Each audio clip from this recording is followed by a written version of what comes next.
നമ്മൾ ഈ വീഡിയോയിലൂടെ പരിചയപ്പെടുത്താൻ പോകുന്നത് ബൈപ്പാപ്പ് എന്തിനാണ് യൂസ് ചെയ്യുന്നത്, പിന്നെ അതേപോലെ തന്നെ എങ്ങനെയാണ് യൂസ് ചെയ്യുന്നത്, ബൈപ്പാപ്പിൻ്റെ യൂസും പിന്നെ അതേപോലെ തന്നെ ടെക്നിക്കൽ വശവും.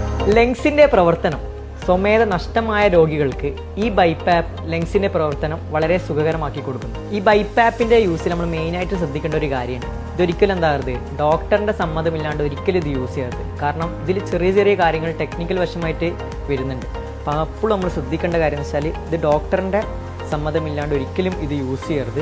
കാരണം ഇതിൽ ഓരോ ടെക്നിക്കൽ വശത്തിനും വളരെ സീരിയസ് ആയിട്ടുള്ള കാര്യങ്ങളുണ്ട്. അപ്പോൾ നമുക്ക് എന്താക്കാം, ബൈപ്പാപ്പിൻ്റെ ടെക്നിക്കൽ പ്രോസസ്സിലേക്ക് കിടക്കാം. ഇപ്പോൾ ബൈപ്പാപ്പ് മെഷീൻ ജസ്റ്റ് ഈ നോബ് വരുന്നുണ്ട്, 3 ബട്ടൺ വരുന്നുണ്ട്. നോബ് വരുന്നുണ്ട്, പിന്നെ ഒരു അലാറത്തിൻ്റെ ബട്ടൺ വരുന്നുണ്ട്, പിന്നെ വേറൊരു ബട്ടൺ വരും റൈറ്റ് സൈഡിൽ. അപ്പോൾ ജസ്റ്റ് ഈ നോബിൻ്റെ സെൻറ്ററിൽ ഒരു ടച്ച് ചെയ്ത് കഴിഞ്ഞാൽ മെഷീൻ ഓണായി. അപ്പോൾ നമ്മൾ മെഷീൻ ഓണായി. ഇതിൽ വരുന്ന മോഡ്സ് ഐപ്പാപ്പ് എന്ന് പറഞ്ഞ മോഡ് വരുന്നുണ്ട്, മാക്സിമം റാമ്പ് വരുന്നുണ്ട്, റാം പി വരുന്നുണ്ട്, പിന്നെ ഇ പാപ്പ് വരുന്നുണ്ട്. പിന്നെ ഇതിൻ്റെ മോഡ് ST മോഡ്.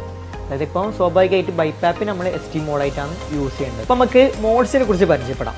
ഇപ്പോൾ ഇതിൽ പറയുന്ന ഐപ്പാപ്പിനെ കൊണ്ട് ഉദ്ദേശിക്കുന്നത് വെച്ചിട്ടുണ്ടെങ്കിൽ ഇന്നർ പ്രഷറാണ് ഐപ്പാപ്പ്, നമ്മൾ ഉള്ളിലേക്ക് വരുന്ന ഫ്ലോ ആണ് ഐപ്പാപ്പ്. പിന്നെ അതേപോലെ തന്നെ ഇ പാപ്പ് എന്ന് പറയുന്നത് നമ്മൾ ഈ ഐപ്പാപ്പ് ഉള്ളിലേക്ക് വന്ന് കാർബൺ ഡയോക്സൈഡ് പുറത്തേക്ക് പോകുന്ന ആ സംഭവമാണ് ഇ പാപ്പ്. ഇപ്പോൾ ഇ പാപ്പ് എന്ന് പറയുന്ന സംഭവം അത് ഡോക്ടർമാർ അതിൻ്റെ ഒരു അളവ് തരും. അപ്പോൾ അത് പെർഫെക്റ്റ് ആയിട്ട് എന്താക്കണം, നമ്മൾ ഇതിലേക്ക് സെറ്റ് ചെയ്യണം. പിന്നെ അതേപോലെ തന്നെ മിനിമം റാമ്പ് എന്ന് ഉദ്ദേശിക്കുന്നത് നമുക്ക് ഡോക്ടർ എഴുതാന്ന ആ ഫ്ലോ നമുക്ക് എത്ര മിനിറ്റ് കഴിഞ്ഞിട്ട് കിട്ടണം എന്നാണ് ഈ മിനിമം റാമ്പിനോട് ഉദ്ദേശിക്കുന്നത്. അതായത് minimum ramp to maximum ramp. ഇപ്പോൾ മിനിമം റാമ്പ് ഒരു 2, മാക്സിമം റാമ്പ് ഒരു 4 വിചാരിക്കും. അതായത് ഡോക്ടർ കറക്റ്റ് ചെയ്താന്നത് ഒരു 4 വിചാരിക്കും. അപ്പോൾ ഈ 2 എത്ര ഡ്യൂറേഷൻ ടൈം 4ലേക്ക് എത്തണം എന്നുള്ള ടൈം സെറ്റിംഗ് ആണ് minimum ramp to maximum ramp എന്ന് ഉദ്ദേശിക്കുന്നത്. അപ്പോൾ നമുക്കിനി ഈ മോഡ്സ് എല്ലാം നമുക്ക് എങ്ങനെ സെറ്റ് ചെയ്യാം, നമുക്ക് എങ്ങനെ സെറ്റ് ചെയ്യാം എന്നുള്ളത് നമുക്ക് നോക്കാം. അപ്പോൾ നമുക്ക് മോഡ്സ് സെറ്റ് ചെയ്യുകയാണെങ്കിൽ ഈ നോബിൻ്റെ സെൻറ്റർ ബട്ടണും പിന്നെ അതുപോലെ തന്നെ റൈറ്റ് സൈഡ് ബട്ടണും ഒരു കുറച്ച് സെക്കൻഡ്സ്, ഒരു 5 സെക്കൻഡ്സ് ഹോൾഡ് ചെയ്ത് വെക്കാം. അപ്പോൾ തന്നെ എന്തായി, നമ്മൾ സെറ്റിങ്സിലേക്ക് വന്നു. ഈ നോബ് താത്തിയാൽ നമുക്ക് സെറ്റിങ്സ്, ഹോം ഓരോന്നിലേക്ക് പോകാൻ പറ്റും. അപ്പോൾ നമ്മൾ സെറ്റിങ്സ് എടുത്തിട്ട് സെൻറ്റർ ബട്ടൺ ഒന്നുകൂടി നവർത്താം, നോബ് ബട്ടൺ. അപ്പോൾ ഇത് മോഡ്. ഇപ്പോൾ മോഡ് നമുക്ക് ചേഞ്ച് ചെയ്യണമെങ്കിൽ ST mode, T mode, CPAP mode, S mode, ST mode. ഇപ്പോൾ ബൈപ്പാപ്പ് നമ്മൾ യൂസ് ചെയ്യുന്നതാണെങ്കിൽ ST മോഡിലേക്ക് കൊടുക്കാം. പിന്നെ മാക്സിമം റാമ്പ് എന്ന് വെച്ചിട്ടുണ്ടെങ്കിൽ മിനിമം റാമ്പെന്ന് നമ്മൾ ഉദ്ദേശിച്ച റാമ്പിലേക്ക് എടുക്കുന്ന ഡ്യൂറേഷനാണ് മാക്സിമം റാമ്പ്.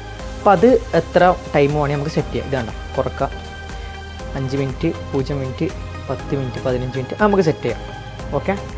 ഇത് റാമ്പ് എന്ന് വെച്ചാൽ ഏറ്റവും ലോവർ റാമ്പാണ് റാമ്പ് P എന്ന് ഉദ്ദേശിക്കുന്നത്. അത് ഇപ്പോൾ 4 തന്നെയാണ് നിൽക്കേണ്ടത്.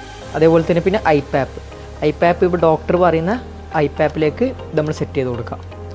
പിന്നെ ഇ പാപ്പ് അതും നമ്മൾ എന്താക്കുക, ഡോക്ടർ പറയുന്ന പോലെ നമ്മൾ സെറ്റ് ചെയ്ത് കൊടുക്കാം. അപ്പോൾ നമ്മൾ സെറ്റിങ്സ് കഴിഞ്ഞ് കഴിഞ്ഞാൽ ഏറ്റവും ലാസ്റ്റ് ഹോം എന്ന് പറഞ്ഞ ബട്ടൺ ഉണ്ടാവും, ഹോമിലേക്ക് സെൻറ്റർ കൊടുക്കാം. അപ്പോൾ ജസ്റ്റ് ഇത് പ്രവർത്തിപ്പിക്കുകയാണെങ്കിൽ എന്താക്കുക, ജസ്റ്റ് ഈ നോബ് ബട്ടൺ ഒന്ന് അമർത്തിപ്പിടിക്കാം. അപ്പോൾ സ്റ്റാർട്ടിങ് ആയി. ഓക്കെ. ഇപ്പോൾ നമ്മൾ എയർ പുറത്തേക്ക് പോകുന്നുണ്ട്. ഇതിലിപ്പോൾ കാണാൻ പറ്റും ഐപ്പാപ്പ്, റാമ്പർ, ഇ പാപ്പ്, പിന്നെ അതേപോലെ തന്നെ ഇതുണ്ട ലീക്ക്. ഇപ്പോൾ 0 ലീക്കാണ് ഇതിലുള്ളത്. അതായത് കാർബൺ ഡയോക്സൈഡ് പുറത്തേക്ക് പോകുന്നില്ല എന്നാണ് ലീക്കിനോട് ഉദ്ദേശിക്കുന്നത്. അപ്പോൾ ഇതൊക്കെയാണ് ബൈപ്പാപ്പിൻ്റെ ഉപകാരങ്ങളും പ്രവർത്തന രീതികളും. അപ്പോൾ ബൈപ്പാപ്പിനെ കുറിച്ച് നിങ്ങൾക്ക് കൂടുതൽ അറിയാനും പിന്നെ അതേപോലെ തന്നെ എന്ത് സംശയം ഉണ്ടെങ്കിലും താഴെ കാണുന്ന നമ്പറിലേക്ക് വിളിക്കും. പിന്നെ നമ്മുടെ അടുത്ത് എല്ലാത്തരം ബൈപ്പാപ്പുകളും നമ്മളടുത്തുണ്ട്. അപ്പോൾ എന്ത് ആവശ്യമുണ്ടെങ്കിൽ വിളിക്കാം. Okay, by.